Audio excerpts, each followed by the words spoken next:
Bismillahirrahmanirrahim. Assalamualaikum warahmatullahi wabarakatuh.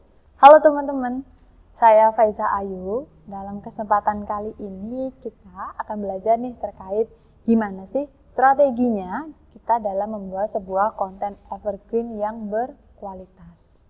Untuk itu saya mempunyai sebuah PowerPoint yang akan membantu kita dalam memiliki sebuah gambaran terkait bagaimana sebuah konten evergreen yang berkualitas itu bisa kita ciptakan secara mudah tetapi tetap berkualitas yang tinggi. Oke teman-teman, berikut merupakan sebuah PowerPoint yang akan membantu kita memiliki gambaran mengenai gimana strateginya kita dalam menciptakan sebuah konten evergreen yang relevan dan juga berkualitas.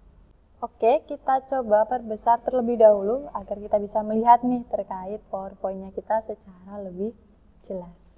Di sini ada 3 poin yang akan membantu nih teman-teman dan juga kita semua yang lagi berkecimpung di dunia perchannel YouTube yang baru mau masuk ke dalam dunia YouTube. Ada 3 poin penting yang harus teman-teman terapkan ataupun teman-teman pahami sebelum apa? Sebelum teman-teman masuk lebih dalam di channel YouTube-nya teman-teman. Yang pertama, ketika teman-teman nih membuat sebuah channel YouTube, pastikan channel YouTube-nya teman-teman itu merupakan channel YouTube yang memiliki konten yang evergreen. Nah, caranya gimana Kak untuk menciptakan sebuah konten yang evergreen? Yang poin pertama yang harus teman-teman lakukan apa? Lakukan riset ataupun pemahaman terhadap audiensnya teman-teman. Di sini teman-teman silakan melakukan riset. Dari riset itulah akan muncul yang namanya ide. Ide apa? Ide konten evergreen yang sesuai. Sesuai dengan apa? Sesuai dengan hal yang teman-teman kuasai. Kemudian sesuai dengan apa lagi Kak? Sesuai dengan yang audiensnya teman-teman minati atau audiensnya yang teman-teman sukai.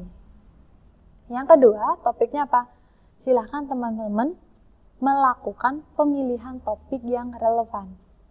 Di sini kan teman-teman sudah melakukan yang namanya riset nih, akhirnya mendapatkan ide konten evergreen. Nah, dari ide itu, teman-teman silakan pilih nih sesuai dengan topik yang relevan. Agar apa? Agar konten dari idenya teman-teman itu bisa bersaing dan juga berjalan seiring waktunya itu tidak musiman. Tetapi kontennya teman-teman itu benar-benar tak lekang oleh waktu. Jadi setiap musimnya itu ada terus. Jadi bukan hanya musiman yang hanya ada di bulan Desember saja, nanti informasi ini saya cari. Tidak teman-teman. Tapi di bulan apapun tetap dicari. Atau di tahun apapun kontennya teman-teman tetap akan menjadi konten yang dicari atau dibutuhkan. Kemudian poin 3 nih, ketika teman-teman sudah fokus untuk menciptakan konten evergreen, yang harus dilakukan apa? Jangan lupa teman-teman itu berpacu dengan yang namanya media sosial. Silakan teman-teman mengenalkan channelnya teman-teman itu melalui media sosial. Berupa apa Kak? Mungkin bisa berupa foto nih.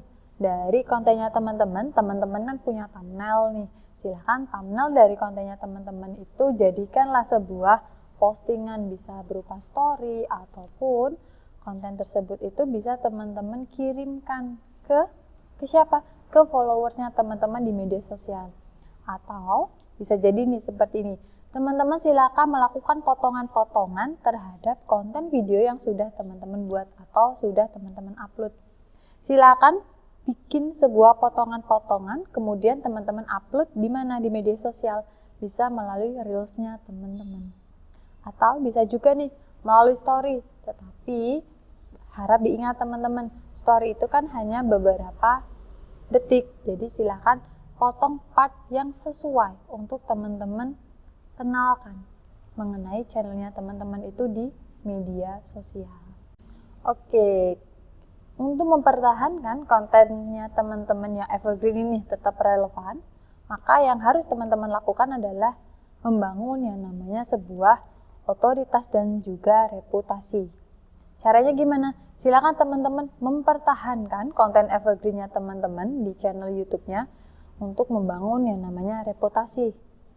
Karena apa? Ketika teman-teman nih sudah punya topik tetapi tidak bisa membangun reputasi dan otoritas, otomatis kontennya teman-teman nanti akan tergusur, akan tidak bisa bersaing nih dengan konten ataupun dari YouTuber lainnya.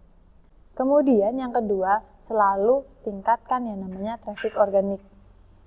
Ketika konten kita atau konten evergreen-nya kita tuh sudah relevan, otomatis itu nanti akan menarik yang namanya traffic, teman-teman.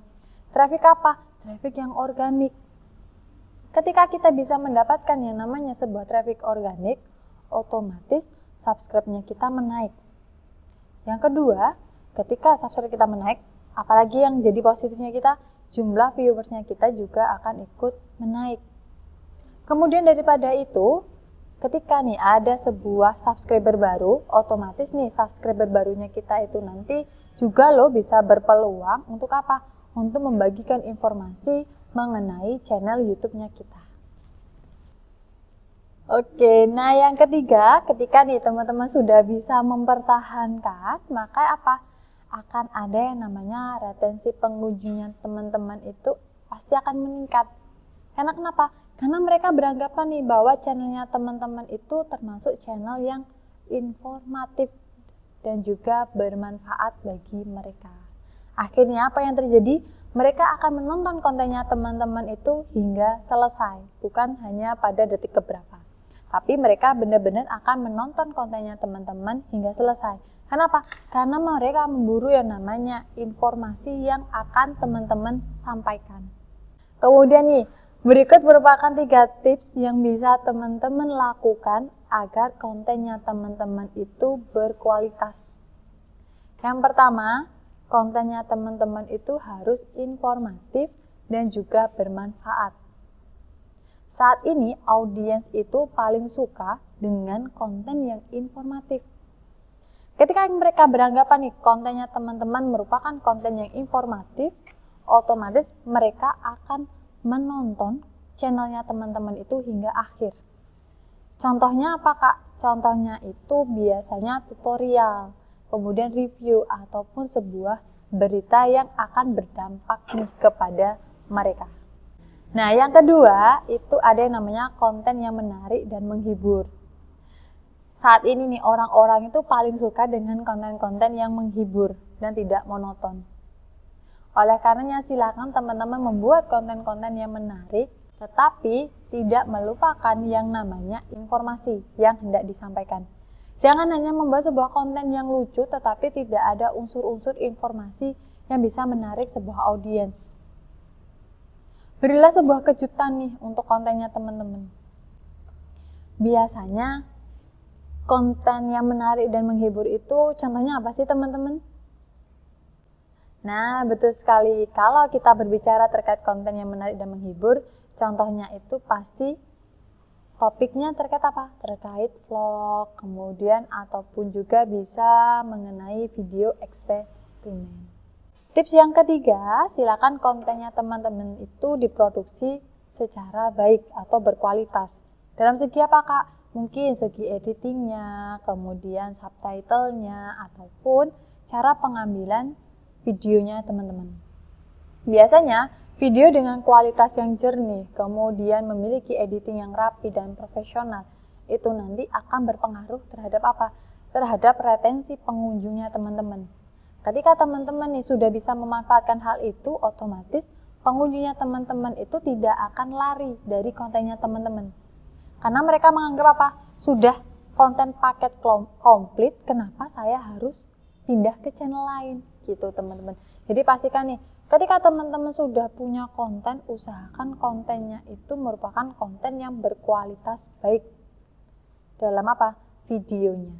Dalam pengambilan videonya ataupun editingnya. Itu tadi merupakan tips yang bisa teman-teman terapkan atau teman-teman bisa eksekusi langsung nih di channel YouTube-nya teman-teman agar apa? Agar bisa memiliki yang namanya konten yang berkualitas. Sekian dari saya, teman-teman jangan lupa mempraktekkan apa yang sudah kita pelajari agar apa? Agar membangun channel YouTube-nya teman-teman. Sekian, wassalamualaikum warahmatullahi wabarakatuh.